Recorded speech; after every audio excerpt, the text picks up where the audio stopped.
Bonjour, bonjour. Shalom, shalom, et bien-aimés. Merci.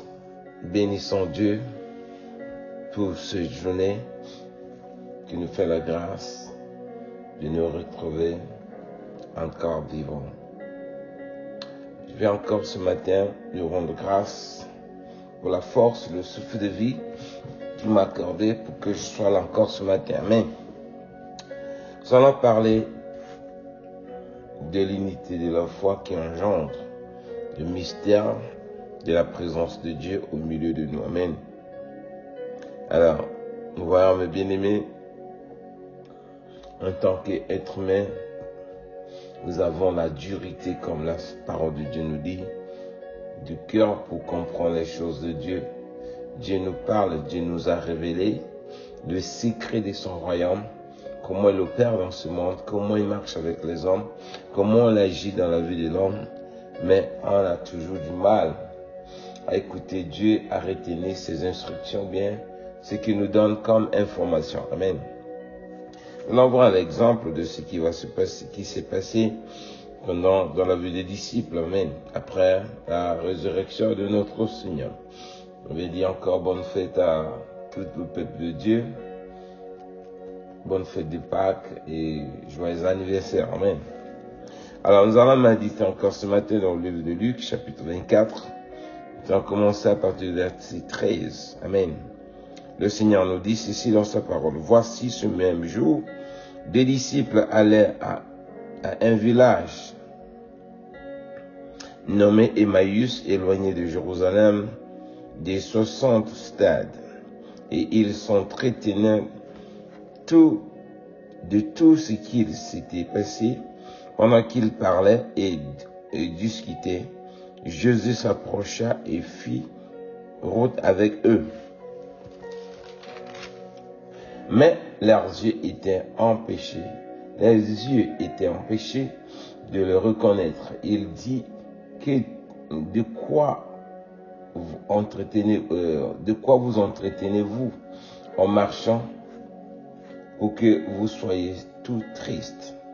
L'un d'eux, nommé Cléopas, lui répondit, es-tu le seul qui séjourne à Jérusalem, ne sache pas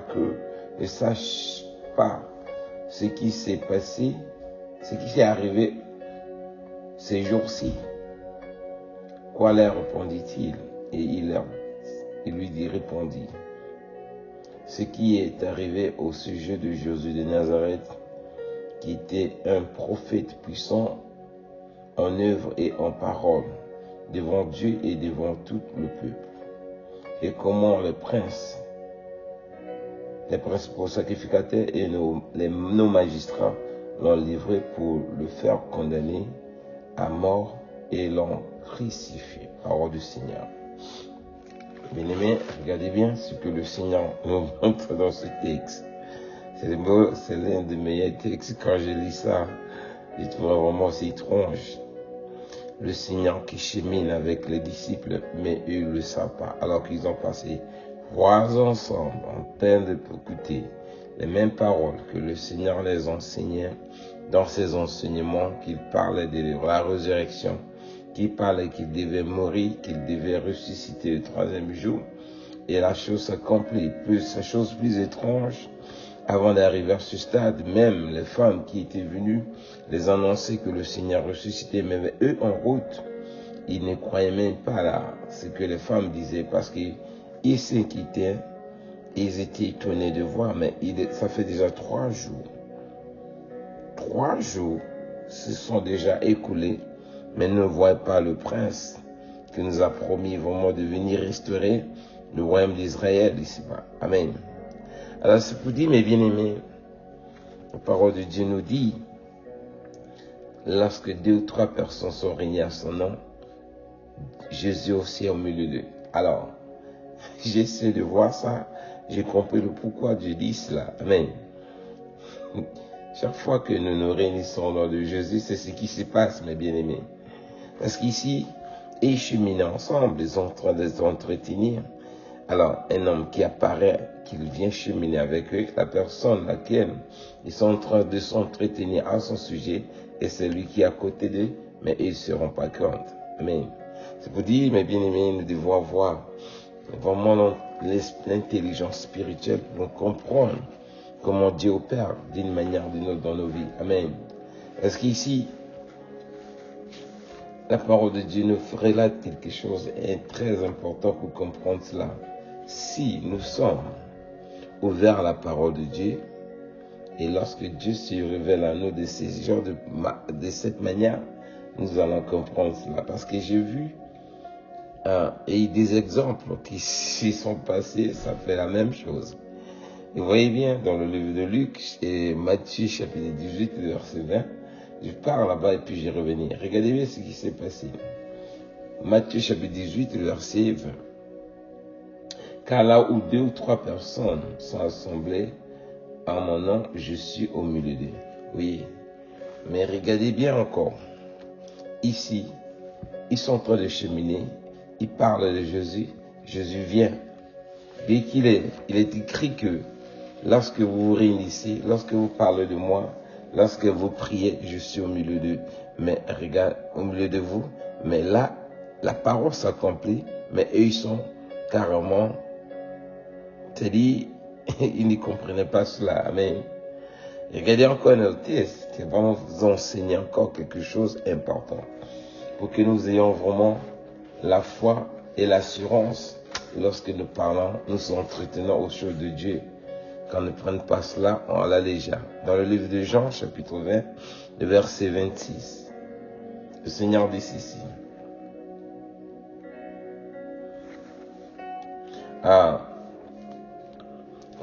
Luc chapitre, excusez-moi plutôt, Jean chapitre 20, le verset 14 plutôt. Verset 14.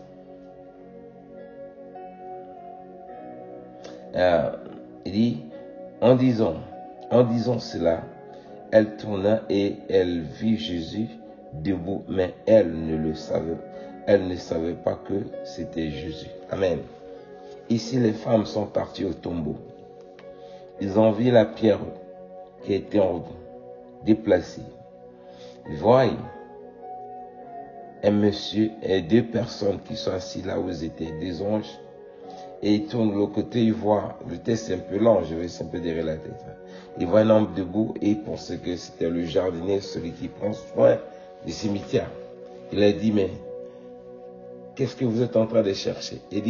Ils ont dit à Jésus lui-même, il dit, est-ce que tu n'as pas, c'est toi qui as pris le corps du Seigneur Jésus qui était là? Dis-le nous là où tu l'as placé, nous allons aller le voir. Alors que la personne qui était concernée, c'est lui-même qui était en face d'eux. Donc vous voyez des exemples. Après la résurrection, nous avons les disciples, nous voyons aussi les femmes qui agissent également de la même sorte. Et c'est exactement ce qui se passe dans nos vies également lorsque nous prions. Parce que ce que Dieu a dit, nous pensons que c'est le contraire. Lorsque les gens prient, il faut voir leur conduite, comment on dit ça, l'apparence. L'apparence, vous pouvez exprimer que les gens n'ont pas la crainte de Dieu alors qu'il est au milieu d'eux. Il est en train de nous observer pendant que nous prions, lorsque nous nous réunissons à son nom. D'autres sont en train de manger, d'autres sont en train de regarder le téléphone, d'autres sont en train de faire autre chose. Alors que celui à qui nous sommes en train d'adresser nos prières à côté. Ici, vraiment, ce texte interpelle encore notre conscience pour que nous ayons vraiment, qu'on fasse attention lorsque nous sommes devant Dieu, lorsque nous sommes en train de le servir. Parce qu'ici, nous voyons, c'est le texte en train de montrer ces exemples palpables. Pendant que, après la résurrection du Seigneur, premièrement, devant des femmes et ensuite les disciples même. Et voilà, ils ne comprenaient pas les Écritures alors que Jésus lui-même les avait dit qu'il devait mourir, ressusciter le 3e jour. Alors, le 3e jour arrive et ils sont en train de se lamenter au sujet de la personne alors que la personne était ensemble avec eux, en train de cheminer avec eux, en train de converser avec eux. Mais eux, ils ne pouvaient pas comprendre que c'était Jésus. Voyant la femme également pareil, il est ressuscité, il est debout, il les raisonne, il les observe, et voilà, et aussi voilà. Et aussitôt, lorsque Jésus a permis à ce que les yeux de Marie soient ouverts, voulait le toucher, dit, ne me touche pas, parce que je ne suis pas encore allé au Père. Amen. Alors, mes bien-aimés, soyons vraiment changer un peu de voir les choses de Dieu, ayant aussi de l'intelligence spirituelle pour comprendre quand même ce que Dieu nous parle, parce que c'est pour notre propre bien. Toutes ces choses-là ont été écrites. La Bible a été écrite pour nous, pour que nous puissions la lire et qu'on prenne conscience de tout ce que Dieu nous parle, pour que nous devons devenir sages et qu'on vive désormais selon ses instructions. Mais, chose étrange, nous ne comprenons pas et nous n'arrivons même pas à capter ce que Dieu nous parle. Amen. Dans le livre de Actes des Apôtres, chapitre 13, verset 27, le Seigneur nous dit ici dans sa parole également. Car les habitants de Jérusalem, leur chef est ont commis Jésus-Christ et le condamné. Ils ont accompli les paroles des prophètes qui lisaient chaque sabbat. Amen. Alors, il y a même gens qui vont arrêter Jésus, ils vont le condamner, ils vont le crucifier. Et c'est la même parole que chaque sabbat qu'ils lisaient à propos d'eux également. Ils ont la même personne que eux-mêmes, ils étaient en train de parler d'eux, enseigner. Et voilà, il arrête, il le crucifie. Bien que Dieu les a informés déjà, voilà, la personne qui est née, le bébé que vous avez vu, il va naître. C'est lui qui sera, vous le Seigneur, pour délivrer le peuple d'Israël. Il arrête, ils font les choses, mais ils ne sont même pas au courant de que la personne, laquelle chaque dimanche, quand ils se réunissent, il lit sa parole, il parle de lui, et c'est lui qui est en face de lui. Amen. Donc ces exemples, mes bien-aimés, sont là pour nous montrer que nous devons faire attention aux choses de Dieu.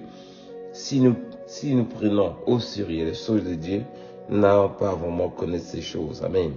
Parce que tout ce que Dieu écrit ici, c'est pour nous, mes bien-aimés, c'est pour nous enseigner et nous devenons aussi sages et que Dieu soit glorifié dans nos vies. Amen. Dans le livre des Actes des Apôtres, chapitre 1, verset 6, le Seigneur ajoute également ceci. Alors, les apôtres réunis lui demandèrent, Seigneur, est-ce à ce temps que tu rétabliras le royaume d'Israël? Amen. Alors ici, maintenant, c'est le cas des disciples également. Là, Jésus est ressuscité, il est venu le trouver là où ils étaient à la chambre haute. Il les apparaît et il lui demande, est-ce que c'est ici tu vas rétablir le royaume d'Israël? Amen. Alors que Jésus disait quoi? Le royaume des cieux, c'est pas ici. Il est venu seulement ouvrir la porte qui amène l'homme au royaume des cieux.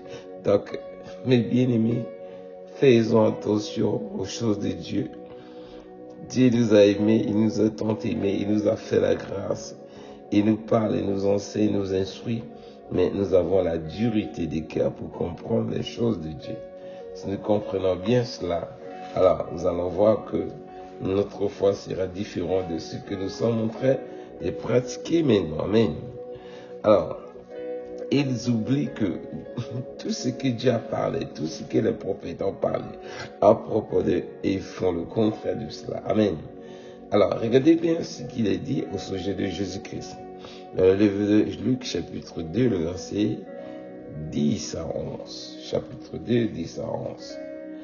Mais l'ange leur dit, ne craignez point, car je vous annonce une bonne nouvelle qui sera pour tout le peuple le sujet d'une grande joie. C'était aujourd'hui, dans la ville de David, il vous est né un sauveur qui est Christ le Seigneur. Amen. Christ, c'est celui qui sera ressuscité. Amen. Alors, ils ont entendu cette parole, ils l'ont compris. Ils ont redit ça plusieurs fois. Et voilà, la chose arrive, ils demandent si c'est là-bas en Jérusalem qu'ils pourraient rétablir ce royaume. Alors que de long là, ils ont passé 3 ans ensemble en train d'écouter ces prêches que Jésus les enseigne.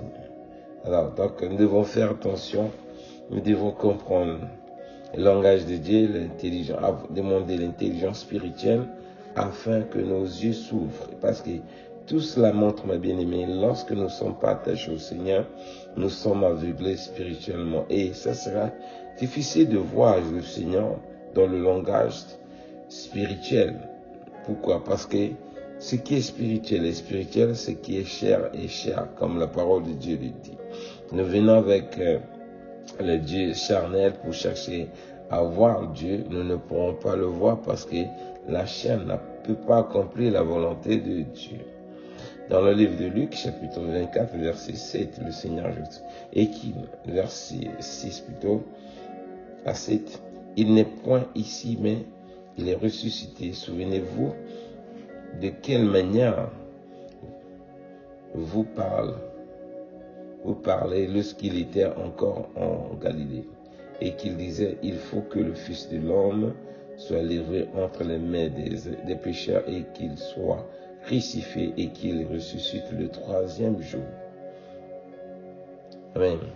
Donc, c'est la même chose, vous voyez. Donc, c'est pour dire, mes bien-aimés, comprenons la parole de Dieu. Lorsque nous nous réunissons au nom de Jésus, Dieu est avec nous. Il est là. Quoi qu'il en fait pas, il est toujours là. Mais nous prions comme si Dieu l'a été loin. C'est des millions de kilomètres alors qu'il est à côté de nous. Nous prions parce que nous avons les yeux spirituels aveuglés. Nous ne pouvons pas comprendre ce qui nous parle. Amen.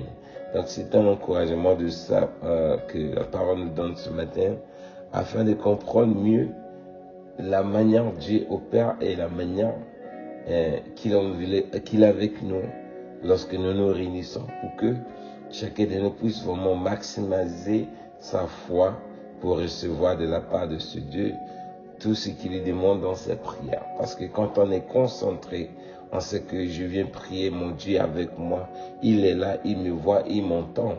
Tu vas prier vraiment avec ferveur ou jusqu'à ce que tu déclenches le miracle. Mais lorsque nous prions, on ne voit pas Dieu, ne pensons pas qu'il est là. On est un peu en train de prier à la légère parce que on dit la présence, on est en train de prier comme ça, en l'air, dans l'aveuglement spirituel, sans se rendre compte que la personne à qui tu es en train d'adresser la prière à côté de toi, parce qu'il sait ce qu'il est écrit, mes bien-aimés. Là où 2, 3 personnes sont réunies au nom de Jésus, il est à côté. Il est là, il est en train de nous voir, il est en train de nous assister. Mais ce qui est étrange, mes bien-aimés, c'était la conversation de Jésus entre les disciples. Vous voyez, même personne, lui aussi, les pose les questions. Mais tu es la seule personne qui est en Israël qui ne sache pas ce qui est arrivé au grand prophète Jésus-Christ, qui a fait du bien, qui a délivré des gens, qui a guéri les malades, et que l'on livré, il est mort, alors qu'il avait dit qu'il le 3e jour allait se ressusciter, alors qu'aujourd'hui nous sommes au 3e jour. Bien que les femmes ont parlé de lui, qu'ils l'ont vu, il est ressuscité, mais nous ne le voyons pas encore. Amen. Alors qu'il était là encore avec eux. Donc c'est pour dire, mes bien-aimés, croyons en ce que Dieu nous parle, car si nous prenons au sérieux tout ce qui est dans la Bible, nous allons voir Dieu de notre manière et notre foi ne sera plus la même. Amen. Que Dieu nous bénisse, que Dieu nous protège. Shalom, shalom. On se retrouve prochaine fois par la grâce de Dieu.